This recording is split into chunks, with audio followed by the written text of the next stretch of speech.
বাবা, দল বেঁধে পুজোর আয়োজন করেছেন ভগবতীর জন্য? কার পারমিশনে পুজো হচ্ছে? অপালাকে জিজ্ঞেস করেছেন? কি হলো? আমি প্রশ্ন করলাম তো কিছু। চিরো, একটু দেখ না ঠাকুর মশাই এলেন কিনা। হ্যাঁ, দেখছি। জানিয়েছেন অপালাকে? অনুমতি নিয়েছেন? ঠাকুরের পুজো করব, তার জন্য কারো অনুমতি লাগে নাকি? মণিমা, থামো না। না না না না, বলতে দিন বলতে দিন। আজ আমি দেখি উনি কত কি বলতে পারেন। বলুন বলুন। ঈশা, ঠাকুর মশাইয়ের আসনটা পেতে দাও, কাজটা একটু এগিয়ে থাকুক। এত দূর আমাকে উপেক্ষা করছেন? হ্যাঁ না না, আপনি কিন্তু ভুল ভাবছেন। না না না, একদম ঠিক ভাবছি। আপনাকে না আমার অবাক লাগছে দেখে যে কিছুদিন আগে যে ঘটনাটা ঘটলো সেটা বেমালুম ভুলে গেলেন। মাথার ওপরে ঠাঁইটুকুও তো চলে যাচ্ছিল। আজ আমার মেয়ে ফিরুক, দল বেঁধে ভগবতীর নামে পুজো দেওয়া আমি বার করছি। দেখি তখন কে বাঁচায়। কি তুমি কি ঠিক করেছো? এখানে থাকবে না ওনার পেছন পেছন যাবে? আসুন আসুন আসুন আসুন ঠাকুর মশাই, আসুন আসুন। এসে ঠাকুর মশাই এসে গেছেন, দেখে নিন সব জোগাড় করা হয়ে গেছে। আসুন আসুন আসুন ঠাকুর মশাই, আসুন। বাহ, সব একেবারে তৈরি। এবার আপনি পুজো শুরু করলেই হয়। ভালো করে পুজো করুন ঠাকুর মশাই, যাতে সবার অশান্তি দূর হয়। আজকের পুজোটা যেন ভালোই ভালোই হয় নীলমাধব। দেখো, ভগবতীর মনের আশা যেন পূর্ণ হয়। অপালা যেভাবে উঠে পড়ে লেগেছে ভগবতীর মতো একটা ছোট্ট বাচ্চার বিরুদ্ধে, তাতে বাচ্চাটার জন্য বড্ড চিন্তা হয়। অনেক কষ্ট করেছে ও, আর ওকে কষ্ট দিও না। আই এম সো সরি, আপনাকে একটু বিরক্ত করলাম। আমি সব শুনেছি। শুনুন, আপনাকে একটা কথা বলছি। আমাদের কিছু নিয়মের মধ্যে দিয়ে যেতে হয়। একটা বাচ্চার প্রয়োজনের থেকে নিয়মটা বড়।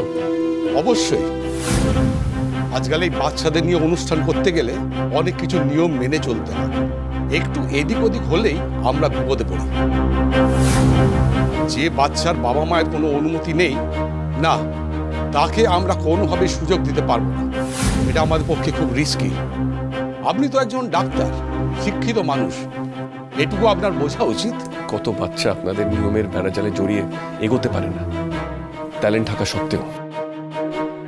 আচ্ছা দ্রোণ, সে ব্যাপারে ওনারা কি করবেন বলো তো? সবাই তো নিজের ভাগ্য নিজে নিয়ে আসে। কেন ছেলে মানুষই করছো তুমি? না, ওনারা যখন বলছেন যে সম্ভব নয়, তার মানে নিশ্চয়ই সম্ভব নয়। অপালা, আমি না হয় ছেলে মানুষই করছি, আর তুমি তুমি যেটা করলে সেটা কি? সেটাকে বলে গাজওয়ারি। দেখুন, আপনাদের এই ঝামেলার জন্য আমরা অনেকক্ষণ ধরে আটকে আছি। আপনিই বা ওকে নিয়ে এত জোর করছেন কেন? এমন তো নয় এটা আপনারই মেয়ে, সবার সামনে পরিচয় দিতে পারছেন না।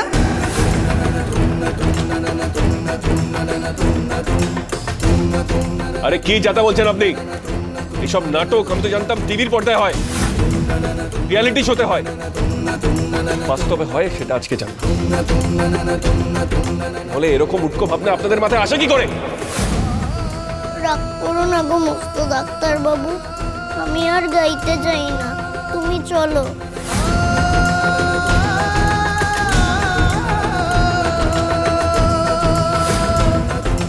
কি হলো? চলো চলো।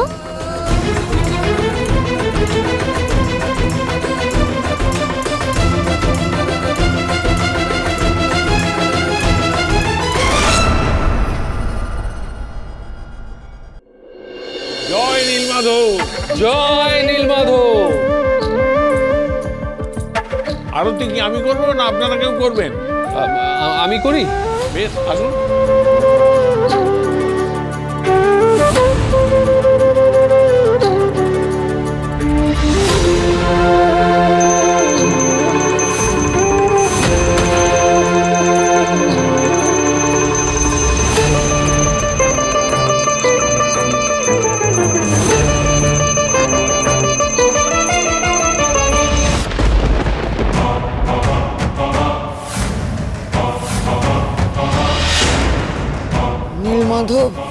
এটা কি হলো? আরতিতে বাধা পড়লো, যে ঘোর অমঙ্গল। এই বাড়িতে একটা না একটা বিঘ্ন ঘটবে, কোথাও শান্তি নেই। এটা কিসের ইঙ্গিত? হ্যাঁ, আওয়াজ বন্ধের সঙ্গে ভগবতী কি তার মানে গান গাইতে পারবে না? এত বাজে কথা বলো কেন? চুপ করো না একটু। না রে, এটা বাজে কথা নয়। আমি জানি তুইও মনে মনে ভয় পাচ্ছিস ভগবতীর জন্য। মেয়েটা ঠিক আছে তো?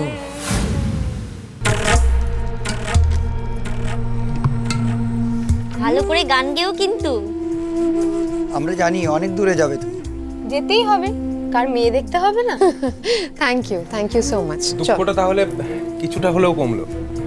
হ্যাঁ, এবার তো আর আমার জাজ হওয়া হলো না, তবে আমার মেয়ে গান গাইবে। তবে পরের বার কিন্তু আমি অবশ্যই প্যানেলে থাকবো। অবশ্যই। আসি তাহলে, খুব শিগগির দেখা হচ্ছে। আসছি, বাই বাই এভরিওয়ান। এসো এসো মা, চলো হাত ধরো। আসুন।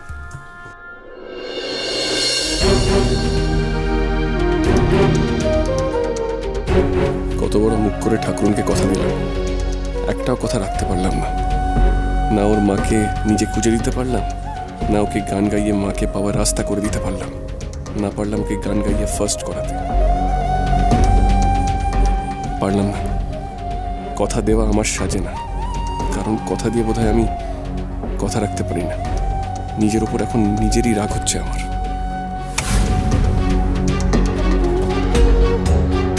মস্ত ডাক্তারবাবু আবার কষ্ট পাচ্ছে।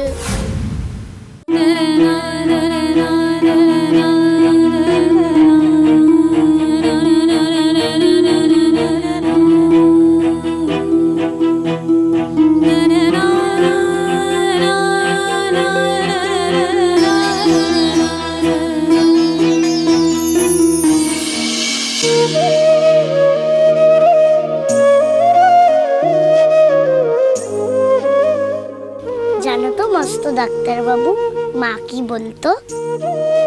বলতো ঠাকুর সবার কথা ভাবে রে ঠাকুরুন, উনি যা করেন সবার ভালোর জন্যই করেন।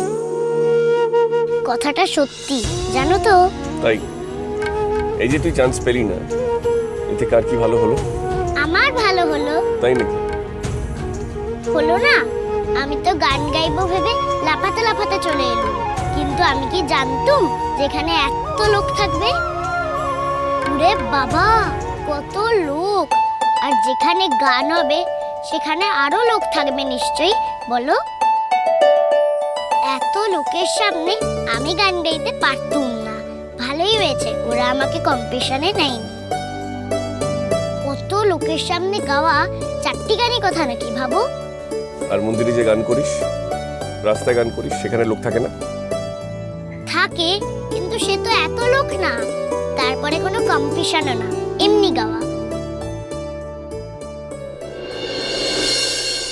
সান্ত্বনা দিচ্ছিস আমাকে, যাতে আমি কোনো কষ্ট না পাই? আচ্ছা, উপায় কি একটা নাকি আরো আছে? কি উপায়? তুমি এত ভেবো না তো, আমি ঠিক অন্য একটা উপায় খুঁজে নেব। ঠাকুর যখন এই পথ আটকে দিল, তখন অন্য পথও ঠাকুরই খুলে দেবে। মা বলতো একটা দরজা যদি বন্ধ হয়ে যায়, অন্য দরজা ঠাকুর ঠিক তাহলে খুলে দেবে। আমার জন্য তো ঠাকুর কোনো দরজাই খুলছে না। খুলবে গো খুলবে, একটু অপেক্ষা করো। বেশ, তুই যখন বললি অপেক্ষা করি, কিন্তু ক্লিনিক যে আমার জন্য অপেক্ষা করছে। আমাকে এবার ক্লিনিকে যেতে হবে। চল তোকে বাড়িতে নামিয়ে দিই।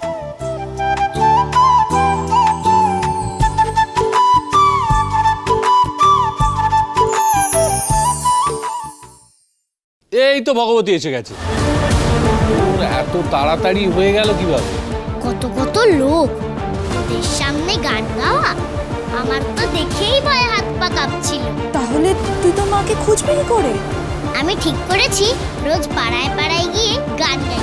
সেখানে বুঝি লোক থাকবে না?